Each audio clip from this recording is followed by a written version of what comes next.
Hamingju með sigurum, Pétur. Takk fyrir það. Og svolítið erfitt til að byrja með. Hvað var í gangi í fyrri hálfleik?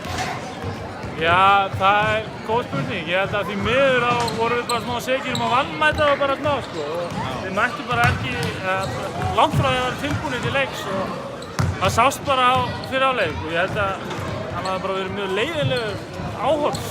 Já, frekar slagur, 30 stig. En við rifum okkur í gang í þriðja leikluta og það kom smá svona momentum með okkur og ég held að hann fór 36 eða? Já, það voru 30 stig í hálfleik og svo 30 í þriðja leikluta. Þannig að, já, við þurfum bara að byrja betur. Já, taka þetta frá byrjun. Já, akkurat. Þú sjálfur svona frekar rólegur kannski í fyrstu leikina? Er eitthvað öðruvísi venjulega heldurðu eða? Nei, þetta er bara, menn náttúrulega hluta nýju leikmönnum, menn að koma sér inn í svona smá gýr bara og á meðan við erum að vinna alltaf með hátt í 20 stig og það skiptir ekki máli hvernig ég stend mig, þannig ég sé það. Nei. Þetta var svona, þetta var að koma þannig í þriðja leikluta og svo var þetta bara að koma í svona smá munur, þannig að ég var bara hvíldur í fjóra leikluta sem var bara fínt. Góð stemning bara í hópnum? Já, taka bara þetta leið? hlökkum til að takast á næsta verkefni sem verður mjög skemmtilegt. Takk fyrir það, Pétur. Takk.